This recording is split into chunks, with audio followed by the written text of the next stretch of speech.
Hello, my name is Bill Haley, and I'm starting a new Facebook page called Competitive School Boards.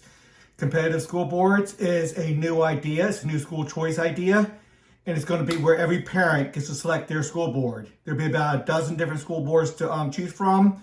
More conservative people will likely pick a more conservative one. More liberal ones will pick more liberal ones.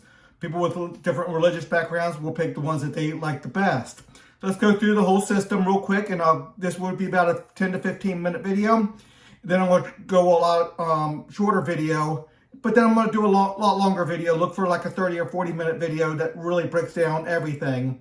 But then I'll be doing a lot of shorter videos with each point, and with some of the news of the day and different things throughout the months. So right now it's June 1st, and we're going to be posting this up soon. So let's go through this. It's called Competitive School Boards. It's a new school choice idea where every parent selects from about a dozen school boards. Each school board will have a different philosophy of how they want to do it. So you have right now a lot of competition between voters to see who they can get on the school boards, who they can get into the governorship, General Assembly of the state delegates. The city council members, all of them play a role. But this city school board is going to be a much stronger role. They are going to be able to dominate and not have so much coming from the lawmakers. These people will be lawmakers in themselves, but only ruling and controlling the school board that they are in charge of. Let's go through each point. Every state will create about a dozen school boards. There'll be in natural divisions. An educational philosophy will occur among school boards. So like I said before, more liberal versus more conservative versus libertarian versus middle of the ground. A lot of religious backgrounds will bring in a different philosophy of how they should do education. Now, there'll be a local component in every locality. So they're statewide, but there will be local components. So every city or every locality, they still have a school board. Well, they have about a dozen school boards. Each one will have a local component. Parents select their school board.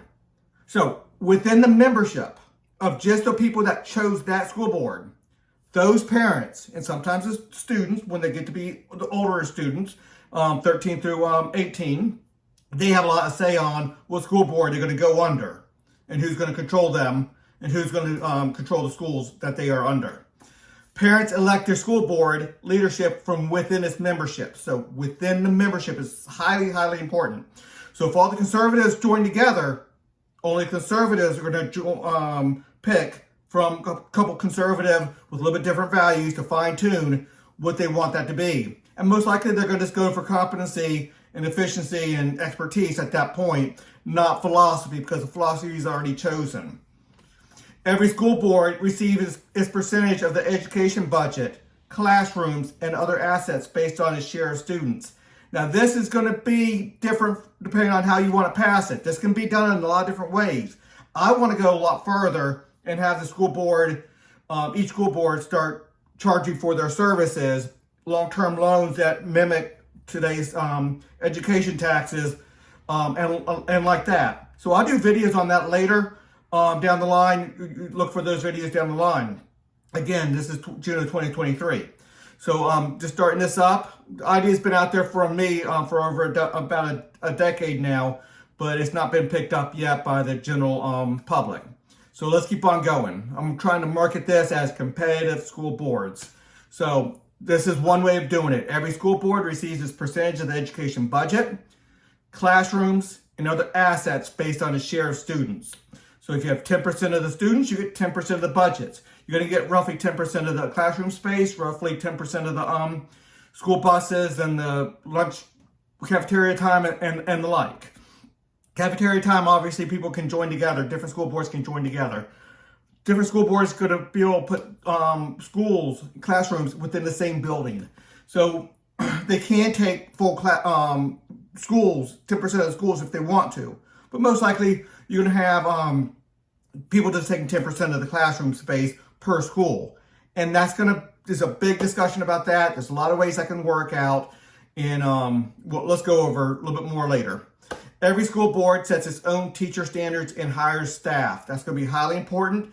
and they can discern. We don't like the word discrimination because discrimination has negative connotation, but discernment is very valuable. They can discern now, but it's a monopoly. So they can pick people based off of what their criteria is. They get to set that criteria. Hopefully it's not going to go into race and idiot things like that, but sure, it can go on religion because that's going to be important. This can go on value systems. If you're rabid communist or socialist, you might not want to be in the right-wing school system and teaching there, and that school system can kind of keep you out. On the other hand, if you're a capitalist and you want free enterprise and you are in a more of a socialist school board, they can keep you out too as a teacher.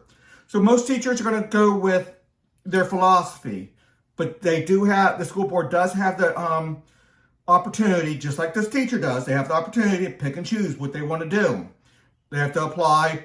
There has to be a two-person agreement. Get stuck down in that one thing too long. Every school board sets its own policy on sex ed, CRT, discipline, mask, vaccine mandates, among other controversial topics. We can go a mile-long list on this, history and just everything. So everybody picks their philosophy, how you want to deal with LBGT type of issues, how you want to deal with bathrooms and just all sorts of topics that are out there. Not to mention this is new math versus old math versus do we put more emphasis on English versus math versus history? How much emphasis on sports do we do or other clubs? They get to make those decisions. Every school board sets its own educational goals and policies. Highly important on that. Every school board would set its own standards for the length of school year and length of school day. Right now, that's kind of set. 180 days, 6-hour days. I know there's a little bit of changes in there, but those are two standards. All policies are up for a change. I put my kids through 2 days a week at formal type of school. It was a homeschool co-op. It worked very well. They did their other school work at home. They went on to get their bachelor's degree and master's degrees in college. They did very well. It can happen. A lot of people are very successful doing that. So there's a lot of models to keep the costs down if that's what you want to do. At least one school board will remain secular. So one has to stay similar to what the public school system is now. But the others, there'll be about a dozen, will have the freedom to have a religious environment while the students learn academic. They do not have to be religiously hostile like they are right now. School boards may charge their members extra or economize and deposit money in their students' educational accounts for their future. And again, this can be wide open on the possibilities. Every school board can kind of set what they want to do.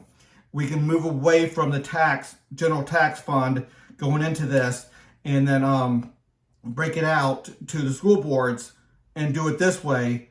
But there's a lot of give and take on this one. This one is at the least what we can do. I want to go much farther, but this is the basics of that. So you can charge more, pay parents, students, whatever, pay more on long-term loans, whatever you want to do. And then, or you can economize and put money back into a student's educational account at age 25 or so after education is kind of done.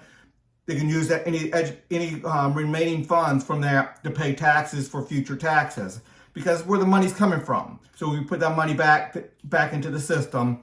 So that's a couple ideas. So that there's a lot of ideas that can come from there. The entire college system can follow a similar structure. I'm just talking about K through 12 right now, but college, this is so important to college. And the next slide or two is going to be very important with dealing with college as well. Let's go there. Each K through 12 and college school board would create its own degrees. Highly, highly important. And there'll be a rating system to deal with knowing which degrees are good, which ones are bad, which ones are lax on standards and everything.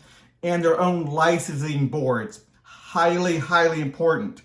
Licensing boards to be a doctor, to be a lawyer, for these are mostly for colleges now, to do all that. Yeah, you probably still have to pass the bar. You still have to meet certain standards to be a doctor. You still have to meet certain standards to be an accountant. but the licensing boards will incorporate all that into their system. But they don't have to go through a one-size-fits-all licensing board. So the school boards, through colleges and everything, they can license it differently.